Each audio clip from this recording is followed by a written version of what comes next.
Hello everyone, this is प्रिय रंजन और आप देख रहे हैं फोटोन फिजिक्स फॉर ऑल। और आज का जो टॉपिक है हम लोग डिस्कस करेंगे पोटेंशियल एनर्जी के बारे में, है ना। और वो भी पोटेंशियल एनर्जी किस तरह का, तो इलेक्ट्रिक या इसको इलेक्ट्रोस्टैटिक पोटेंशियल एनर्जी बोलते हैं। तो इलेक्ट्रिक पोटेंशियल एनर्जी क्या होता है, बुक्स में बहुत सारा डेफिनेशन, बहुत सारे नहीं, 2-3 स्टैंडर्ड डेफिनेशन है लिखा रहता है और हम लोग डेफिनेशन याद भी कर लेते हैं, लेकिन समझ में आता नहीं है। उसका एक्चुअल मीनिंग समझेंगे कि पोटेंशियल एनर्जी क्या होता है। और फिर 2 पॉइंट चार्ज सिस्टम के लिए इस वीडियो में, फिर नेक्स्ट वीडियो में 3, 4, 5, 6, 10, 8 जो भी पॉइंट सिस्टम के लिए, और फिर हम लोग सेल्फ एनर्जी का भी कॉन्सेप्ट आता है, वो सारा चीज हम लोग देखेंगे। तो सबसे पहले हम लोग समझ लेते हैं कि इलेक्ट्रोस्टैटिक पोटेंशियल एनर्जी क्या होता है। देख रखा है, सबसे पहले इलेक्ट्रोस्टैटिक पोटेंशियल एनर्जी को समझने के लिए आपको थोड़ा सा 11th रिकैप में करवाऊं कि जब आपने पढ़ा था पोटेंशियल एनर्जी, भूल जाओ 11th नहीं आता है कोई बात नहीं। आप धरती पे खड़े हो या अपने फर्श पे खड़े हो, अब क्या करो कि कोई एक नोटबुक ले लो, है ना, कुछ भी। अब ध्यान से देखना, उस नोटबुक को जितना हाइट पे रखोगे और छोड़ोगे, नीचे पहुंचते पहुंचते उतना ही ज्यादा काइनेटिक एनर्जी आएगा, उतना ही ज्यादा स्पीड आ जाएगा। सो तुमने कहा कि सर जो इसके पास एनर्जी है पोजीशन के कारण, पोटेंशियल एनर्जी है, तो उस समय उसको हम लोग बोलते थे ग्रेविटेशनल पोटेंशियल एनर्जी। क्या बोलते थे? Gravitational potential energy. तो एक चीज है इसमें, ध्यान से देखना, इसमें इस नोटबुक या डायरी और अर्थ में क्या रिलेशन है। या तो फोर्स ऑफ अट्रैक्शन लग रहा है, फोर्स ऑफ अट्रैक्शन ही है, रिपल्सन भी लग सकता, यहाँ नहीं लग रहा है, ग्रेविटी में और कहीं सिस्टम पर लग सकता है। मतलब कुल मिला के इसके बीच फोर्स है या फील्ड है, तभी जाके इसमें एनर्जी कंजर्व हुआ है और उस एनर्जी को हम लोग बोलते हैं पोटेंशियल एनर्जी। ठीक उसी तरह मान लो अगर एक पॉइंट चार्ज है, ठीक, और एक और पॉइंट चार्ज है, एक Q1 मान लेते हैं, Q2 मान लेते हैं, ये r डिस्टेंस पर है, तो इसके बीच में हो सकता है अगर मान लो एक पॉजिटिव है, एक पॉजिटिव हो तो रिपल्सिव फोर्स लगे, अगर एक पॉजिटिव हो एक नेगेटिव हो तो अट्रैक्टिव फोर्स लगे। इसके बीच में फोर्स होगा, इसका आपस का कुछ ना कुछ फील्ड होगा, तो फील्ड के इंटरेक्शन के कारण, इसके पास इसके पोजीशन के कारण, मान लो बहुत नजदीक रहेगा तो बहुत ज्यादा फोर्स फील करेगा और बहुत दूर रहेगा तो कम फोर्स फील करेगा। तो आपस में इंटरेक्शन के कारण कुछ ना कुछ एनर्जी स्टोर हो जाता है, उसी एनर्जी को हम लोग बोलते हैं पोटेंशियल एनर्जी। अच्छा ठीक है, सो पोटेंशियल एनर्जी को स्टैंडर्डली कैसे डिफाइन करते हैं कि कहते हैं कि जब भी पोटेंशियल एनर्जी डिफाइन होगा सिस्टम ऑफ चार्ज के लिए डिफाइन होगा, किसी एक पॉइंट के लिए नहीं, पॉइंट चार्ज के लिए नहीं। जैसे हम लोग पोटेंशियल जो डिफाइन करते हैं जिसको V बोलते हैं, वो हमारा सिर्फ और सिर्फ पॉइंट चार्ज के लिए था, ओनली 1 पॉइंट चार्ज। 1 के लिए भी हो सकता है, मतलब सिंगल के लिए भी डिफाइन था, 2 के लिए भी हो सकता है, 3 के लिए भी हो सकता है, ऐसा नहीं होगा, लेकिन सिंगल के लिए क्या था, डिफाइन था। लेकिन जब भी हम बात करेंगे पोटेंशियल एनर्जी, कम से कम 2 पॉइंट चार्ज होना चाहिए, 2 से ज्यादा भी हो सकता है लेकिन कम से कम 2, सिंगल नहीं डिफाइन होगा।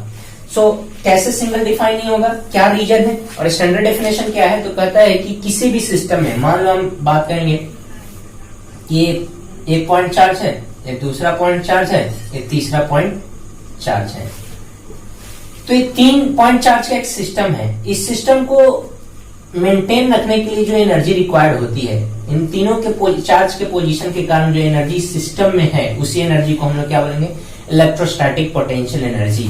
और स्टैंडर्ड डेफिनेशन कहता है कि it is amount of work done in bringing the charge from infinity to any point in any electric field.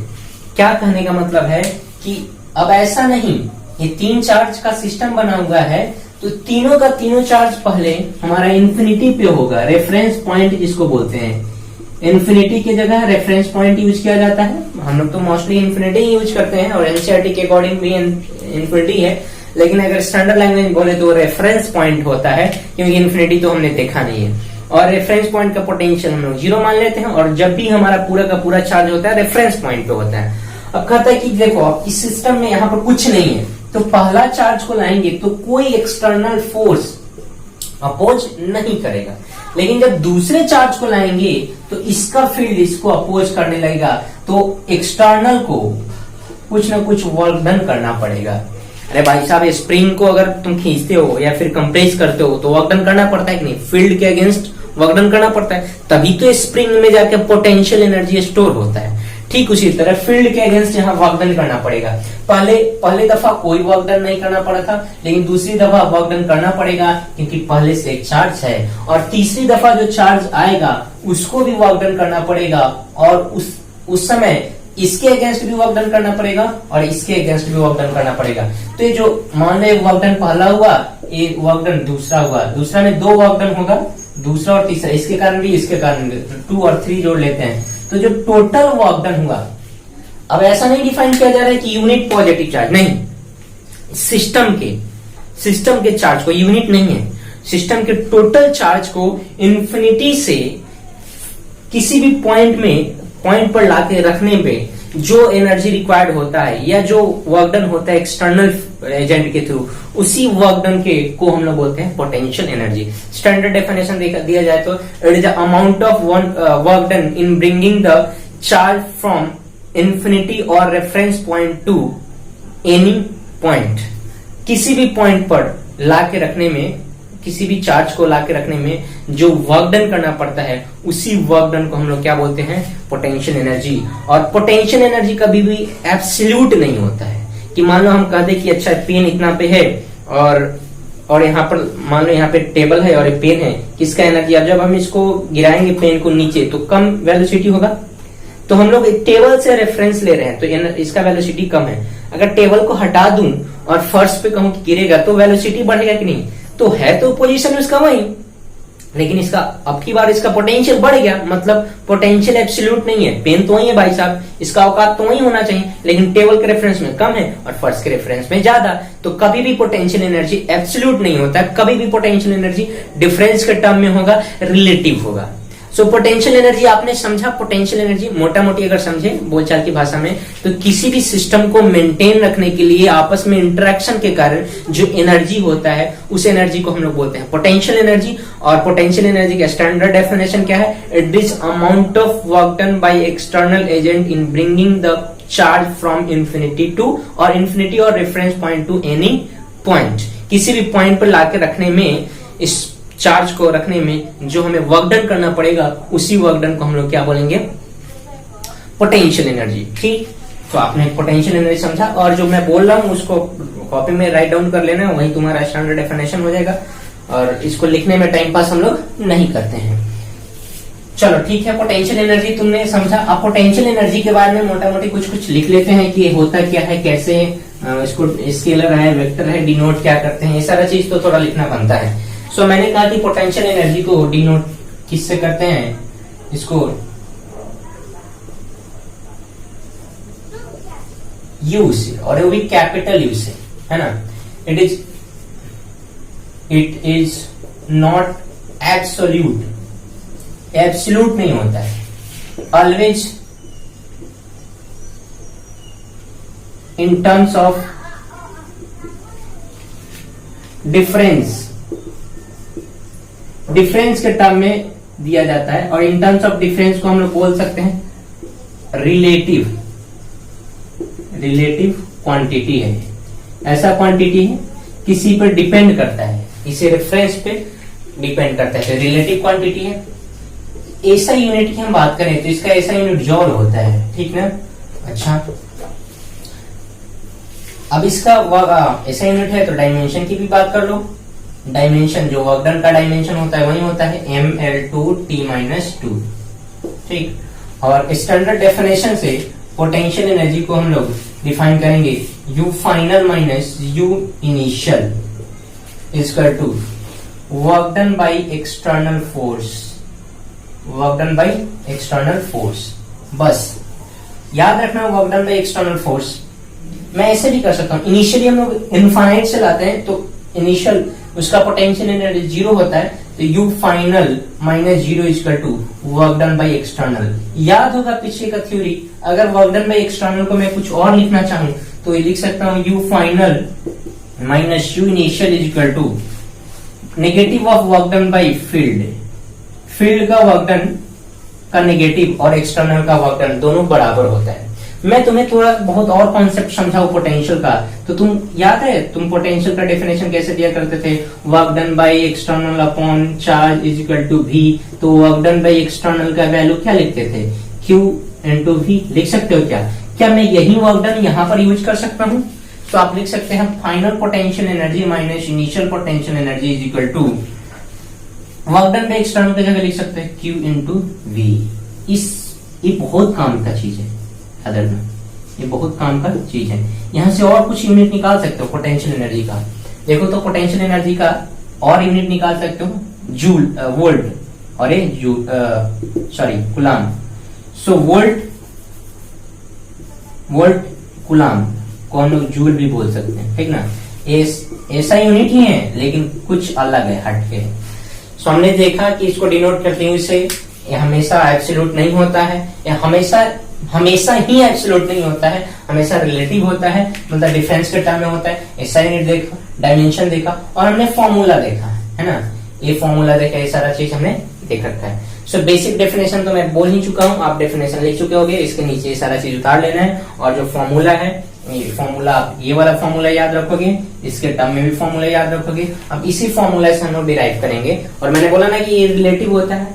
अब एक बच्चे कभी भी एब्सोल्यूट नहीं होता है, तो एक बच्चे के दिमाग में एक ख्याल आया, वीडियो पॉज करके फटाफट राइट डाउन कर लो।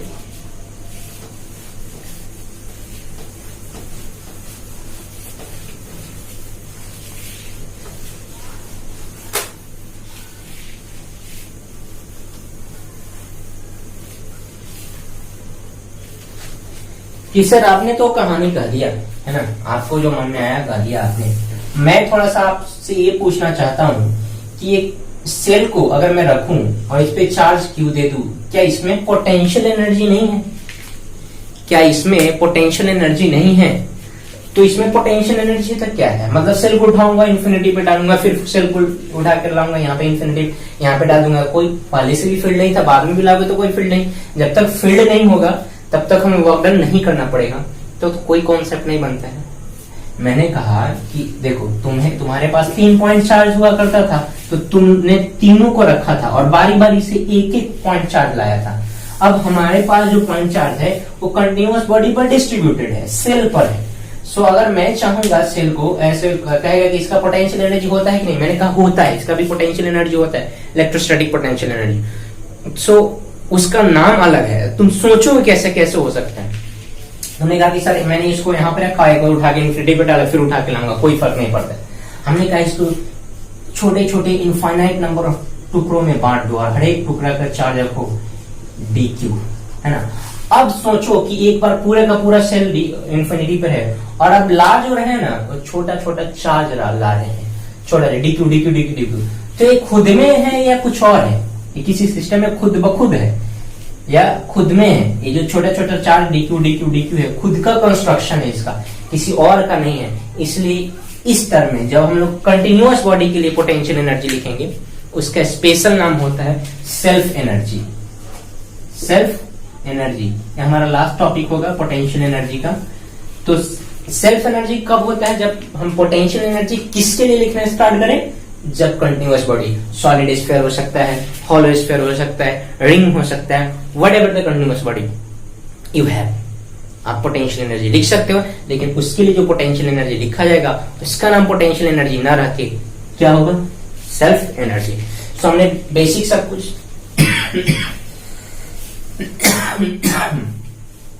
देख रखा है।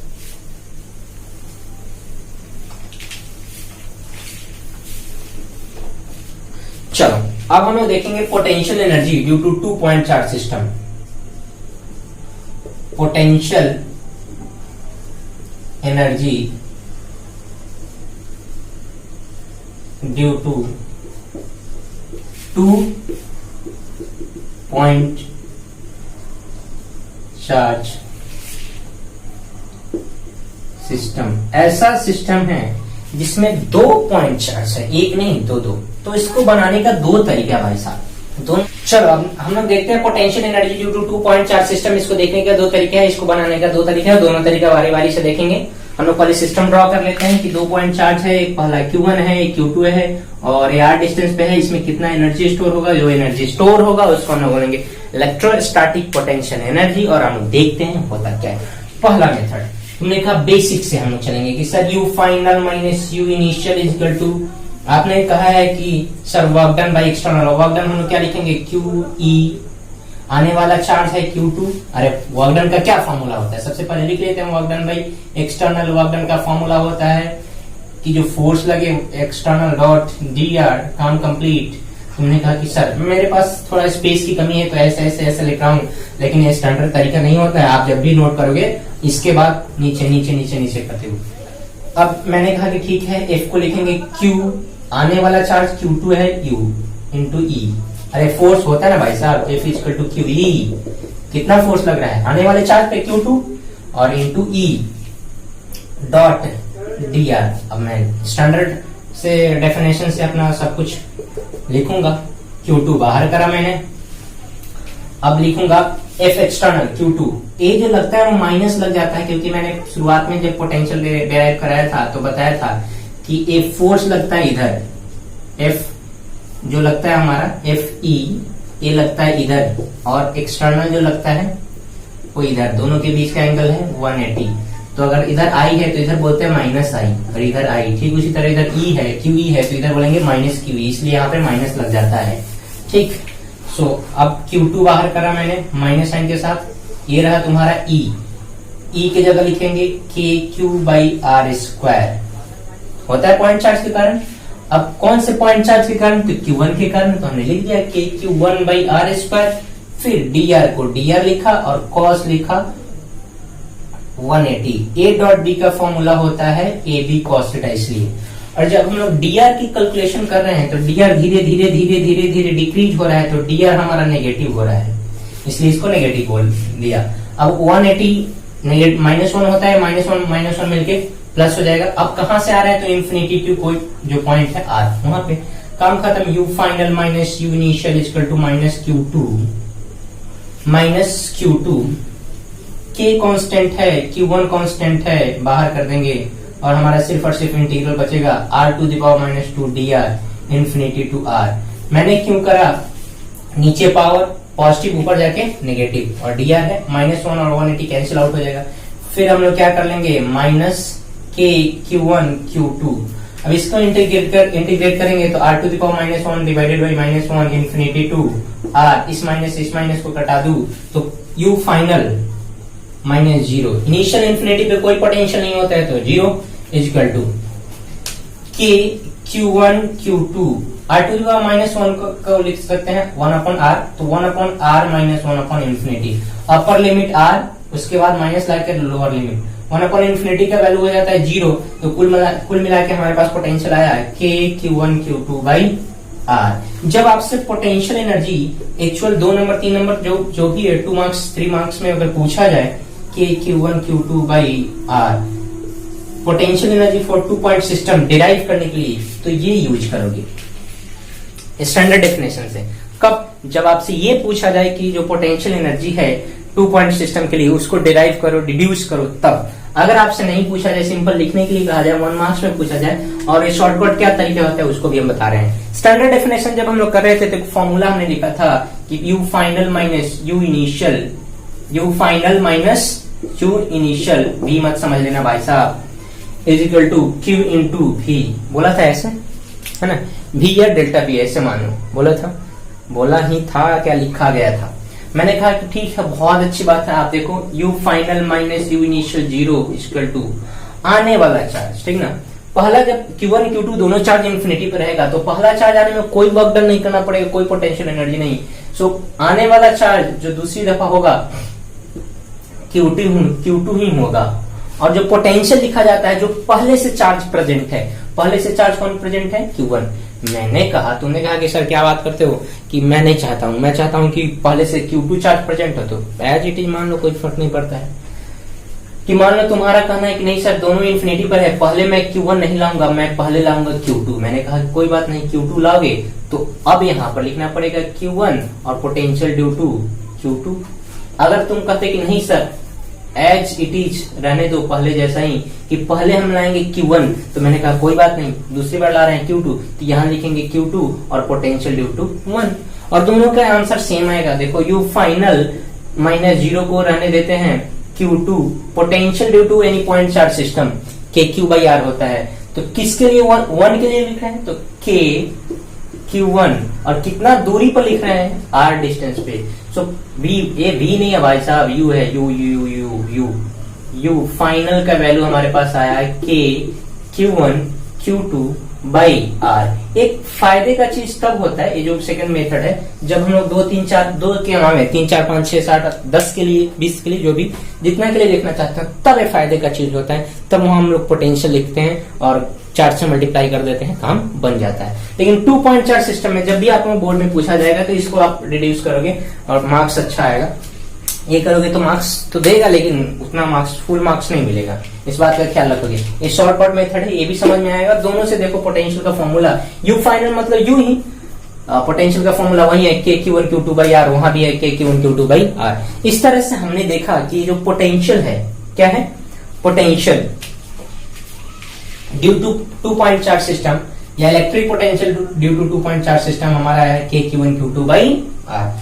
इसको राइट डाउन करो वीडियो पॉज करके, फिर हम लोग नेक्स्ट वीडियो में देखेंगे कि 1 से ज्यादा 2 से ज्यादा के लिए, 3 के लिए हो जाए, 4 के लिए हो जाए, 5 के लिए हो जाए, 10 के लिए हो जाए, 8 के लिए हो जाए, तब और कितना नंबर होगा। और यही वाला मेथड हम लोग यूज करेंगे जब भी न्यूमेरिकल्स में आते हैं क्वेश्चंस, जब ऑब्जेक्टिव में है तो यही कॉन्सेप्ट यूज किया जाता है। ये तो हमारे बोर्ड के लिए हो गया है ना। So thanks for watching. Video अच्छा लगे तो मैक्सिमम शेयर करो, सब्सक्रिप्शन बढ़वाओ एनी हाउ, और लाइक तो करना ही है। थैंक्स।